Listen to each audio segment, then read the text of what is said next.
Good morning बच्चों। Chapter 4 चल रहा है आपका। चैप्टर 4 का आसंग जनन टॉपिक चल रहा था। आसंग जनन का मैंने वर्गीकरण बता दिया था। कितने भागों में बांटा था? 2 भागों में बांटा था, बीजाणु उद्भिद असंग जनन और युग्मको उद्भिद असंग जनन। पुनः युग्मको उद्भिद को 2 भागों में बांटा था। क्या कहा था? आनिषेक जनन और अपयुग्मन। हमने बताया था, मैं बोल रही थी कि पंचानन माहेश्वरी जो प्रोफेसर थे, पंचानन माहेश्वरी वनस्पति विज्ञान के अच्छे ज्ञाता थे, भारतीय वैज्ञानिक थे और इन्होंने भी असंग जनन का वर्गीकरण किया। असंग जनन को इन्होंने 2 प्रमुख भागों में बांटा। प्रमुख भाग कितने थे? 2 थे इनके। इस प्रकार मैं वर्गीकरण बता रही हूँ। 1950 में इन्होंने बताया था असंग जनन का। 2 प्रकार तो मुख्य थे। मुख्य प्रकार कौन से थे? 2। पहले था अनावर्ती असंग जनन और दूसरा था पुनरावर्ती असंग जनन। इसमें अंतर आ सकता है आपको। अनावर्ती और पुनरावर्ती असंग जनन में अंतर स्पष्ट कीजिए, ये क्वेश्चन बनता है। तो इसको भी अनावर्ती असंग जनन और अन्य 2 और भी उन्होंने वर्ग बताए। अन्य प्रकार बताए थे और ये कैसे थे? मुख्य प्रकार थे। अन्य प्रकार थे 2 कि अपस्थानिक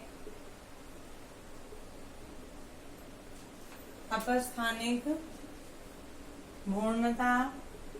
हम पढ़ चुके हैं इसके बारे में, अपस्थानिक भ्रूणता के बारे में। और कायिक असंग जनन। इन सभी के बारे में हम पढ़ चुके हैं, परंतु भारत के वनस्पति वैज्ञानिक हैं पंचानन माहेश्वरी, उनके परिप्रेक्ष्य में असंग जनन क्या है उसके बारे में बता रही हूँ मैं। कि अनावर्ती असंग जनन ये होता है कि भ्रूण कोश की ये भ्रूण कोश की कोशिकाएं हैं, 3 प्रतिध्रुवी कोशिकाएं कैसी थी? आगुणित थी। और ये अंड कोशिका और ये सहायक कोशिकाएं, ये 3 कैसी हैं? अगुणित हैं, N प्रकार की हैं और ये भी N प्रकार की है। अंड कोशिका को छोड़कर क्या हो जाए? अगुणित आनिषेक जनन। क्या बोलेंगे इसे? ऐसा भी बोलेंगे। इसमें अगुणित जो होती है अंड कोशिका से, अगुणित अंड कोशिका के अतिरिक्त किसी अन्य कोशिका से क्या हो जाए? भ्रूण का निर्माण हो जाए। वही है कि अंड कोशिका को छोड़कर अन्य किसी कोशिका से, कौन सी? अगुणित कोशिका, N कोशिका से क्या हो जाए? भ्रूण का निर्माण हो जाए। उसे अनावर्ती असंग जनन कहते हैं।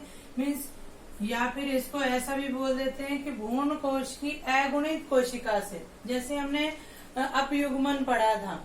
अपयुग्मन की तरह ही इसकी परिभाषा है। इसको भी पुनः 2 भागों में बांटा गया। अनावर्ती कि भ्रूण कोशिका की कोई सी भी अगुणित, है ना, N प्रकार की कोशिका से भ्रूण का निर्माण हो जाए, उसे अनावर्ती असंग जनन कहते हैं। इसे भी 2 भागों में बांटा गया है। पहला है आपका अपबीजाणुता। क्या है?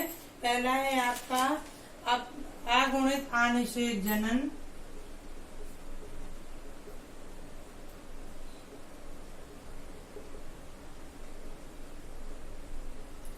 दूसरा है आपका अगुणित अपयुग्मन।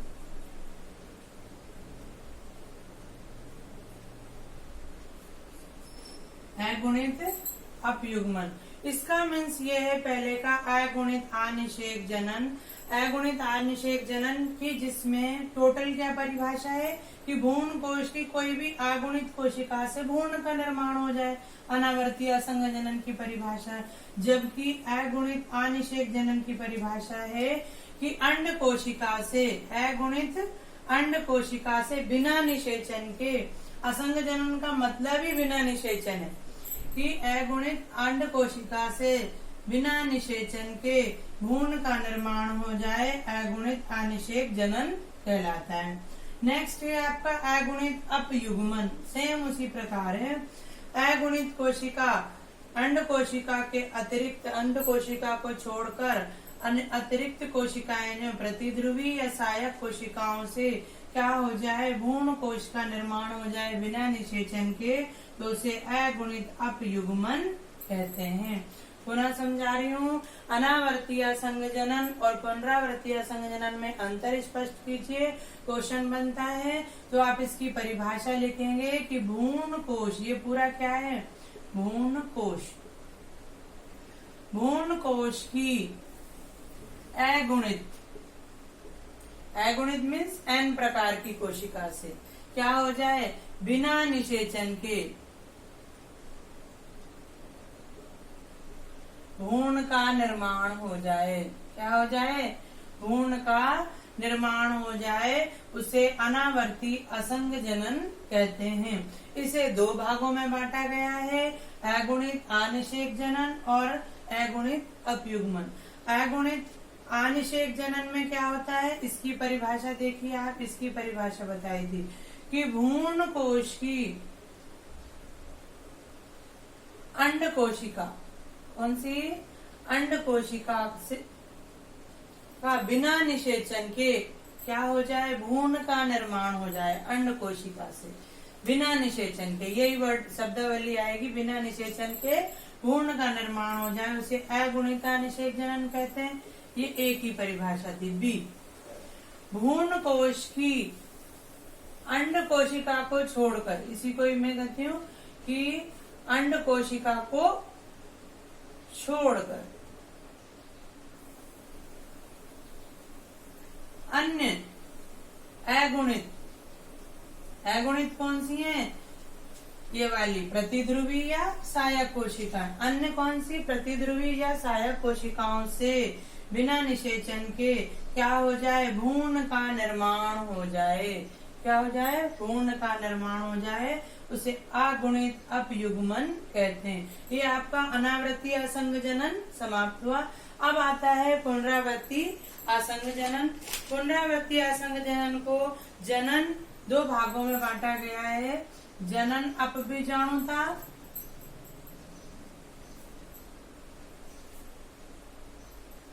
पुनरावृत्ति असंग जनन, जनन अपबीजाणुता और कायिक अपबीजाणुता। कितने भागों में बांटा गया है, जनन अपबीजाणुता और जनन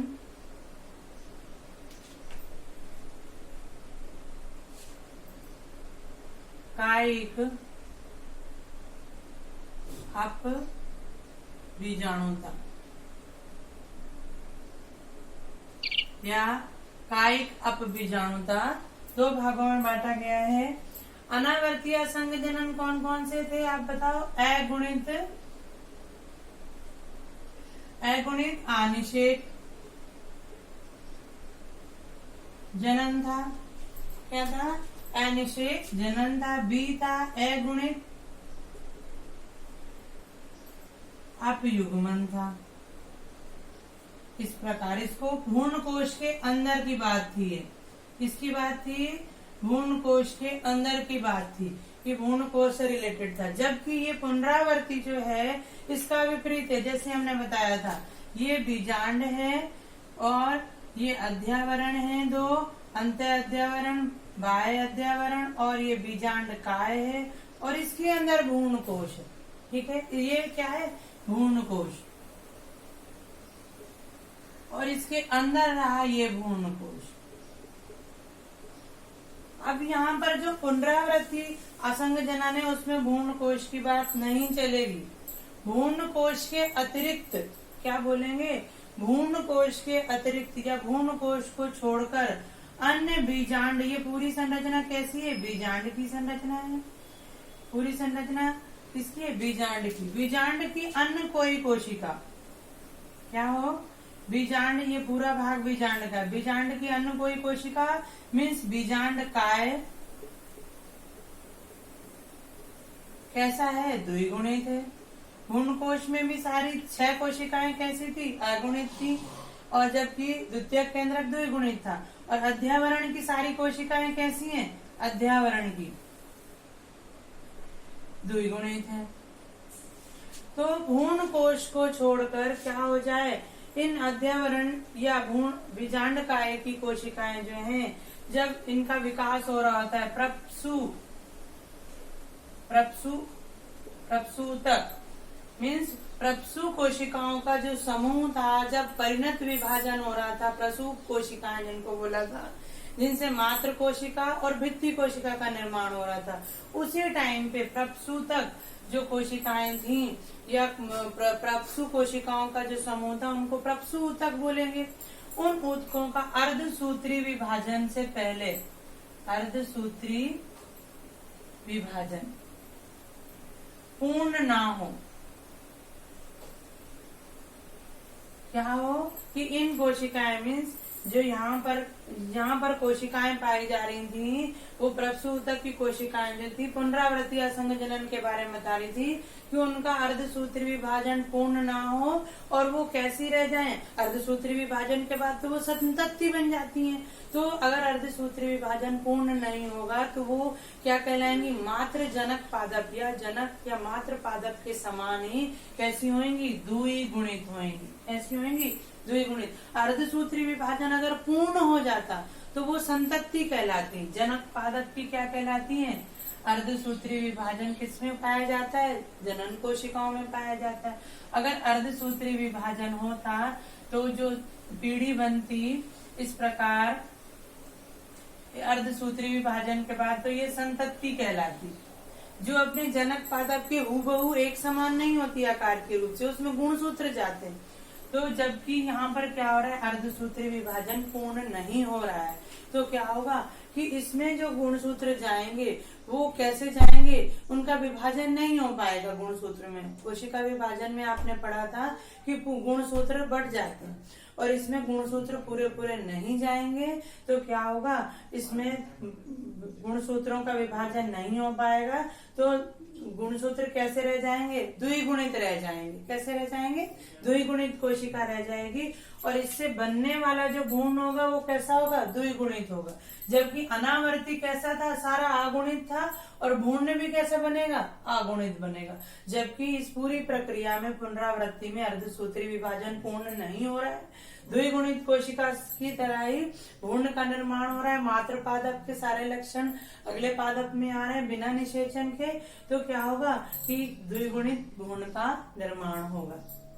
इसको 2 भागों में बांटा गया है, जनन अपबीजाणुता और कायिक अपबीजाणुता। पुनरावृत्ति आसंग जनन को 2 भागों में बांटा गया है। पुनः जनन अपबीजाणुता क्या है कि इस प्रकार के प्रसूप, वही बताया है कि प्रसूप कोशिकाओं का क्या होगा, प्रसूप कोशिकाओं के द्वारा इसका अर्धसूत्री जो विभाजन होगा वो पूर्ण न होके ये कैसी होंगी, प्रसूप कोशिकाओं की द्विगुणित कोशिकाओं से इसका निर्माण हो जाएगा। जनन अपबीजाणुता कहलाती है। अपबीजाणुता कौन होंगे, ये बाह्य दल, बाह्य जो भाग है भ्रूण कोश को छोड़कर, चाहे बीजांडकाय चाहे अध्यावरण की, यहीं पर प्रसूप कोशिकाएं होती हैं और इन्हीं प्रसूप कोशिकाओं से ही भ्रूण कोश का निर्माण हो रहा था। यहाँ पे इन्हीं प्रसूप कोशिकाओं से, प्रप्सु कोशिकाओं से क्या हो रहा है कि यहीं पर इसका बिना निषेचन के क्या बन रहा है, भ्रूण का निर्माण हो जाए, तो इसको क्या कहेंगे, जनन अपबीजाणुता। कायिक अपबीजाणुता, कायिक भाग जो पादप के जो है इस प्रकार के असंग जनन में बीजांडकाय या अध्यावरण की कोई सी भी द्विगुणित कोशिका जो होगी या भ्रूण कोश की कोशिका होगी, तो उससे क्या होगा, भ्रूण का निर्माण हो जाएगा। इसमें कायिक अपबीजाणुता में दोनों प्रकार है कि जब भ्रूण का विकास हो रहा होता है या बीजांड परिपक्व हो रहा होता है, तब भ्रूण कोश चाहे या फिर बाहर की बीजांडकाय कोशिका, चाहे 2N हो चाहे N हो, किसी से भी क्या हो जाए, बिना निषेचन के भ्रूण का निर्माण हो जाए, कायिक अपबीजाणुता कहलाती है। इस प्रकार ये आपका अनावर्ती और पुनरावृत्ति असंग जनन समाप्त हुआ। इम्पोर्टेंट है ये क्वेश्चन कि अंतर स्पष्ट कीजिए। नेक्स्ट है, इसको पढ़ चुके हैं, अपस्थानिक भ्रूणता और कायिक असंग जनन को आप विस्तार से पढ़ चुके हो, इनको भी पढ़ चुके थे, मगर थोड़ा सा आपको समझाना जरूरी था कि इसके पार्ट क्या है, क्योंकि इसमें अंतर आता है कायिक अब बीजाणुता। अपस्थानिक भ्रूणता, आपको पता है कि अपस्थानिक भ्रूणता मीन्स भ्रूण का निर्माण कैसे हो जाए, किसी द्विगुणित कोशिका से हो जाए। वही भ्रूण का निर्माण द्विगुणित कोशिका से होना है, और जो भ्रूण बनेगा वो भी कैसा होगा, द्विगुणित होगा। द्विगुणित कोशिकाएं कहाँ पाई जाती हैं, अभी यहाँ पे बताया था कि अध्यावरण में पाई जाती हैं, और कहाँ पाई जाती हैं, बीजांड काय में पाई जाती हैं। तो अपस्थानिक भ्रूणता कहते हैं भ्रूण का निर्माण हो जाए। कायिक आसंग जनन में मैंने बताया अभी अभी कि कायिक आसंग जनन में पादपों के जो पुष्प है, क्या है, कायिक आसंग जनन में पुष्प के स्थान पर क्या हो जाए, पत्र प्रकलिकाएं आ जाए। पत्र प्रकलिकाएं वहीं पर हम विकसित हो जाएं, पुष्प के स्थान पर पत्र कलिकाएं या कायिक प्रवर्ध उपस्थित हो जाएं, तो उन्हें क्या कहेंगे, कायिक असंग जनन। बिना निषेचन के बन रही हैं पत्र प्रकलिकाएं, और क्या बन रहे हैं, कायिक प्रवर्ध बन जाएं, प्रवर्ध बन जाएं, प्रवर्ध बन जाएं, तो क्या कहेंगे इसे, कायिक असंग जनन। पुष्प के स्थान पर क्या आ जाए, पत्र प्रकलिकाएं या कायिक प्रवर्ध आ जाएं, तो उन्हें क्या कहेंगे, कायिक असंग जनन, की नए पादप उग सकें। जैसे प्याज हो गया और आवेग हो गया, इसके सबसे अच्छे उदाहरण हैं। ये इम्पोर्टेंट है, मुख्य प्रकार और ये अन्य प्रकार है। आपको आ जाए अगर क्वेश्चन, प्रोफेसर पंचानन माहेश्वरी के अनुसार असंग जनन के प्रकार को बताइए, तो अभी तक ये क्वेश्चन पुटअप नहीं हुआ है, मगर ये क्वेश्चन पुटअप हो सकता है।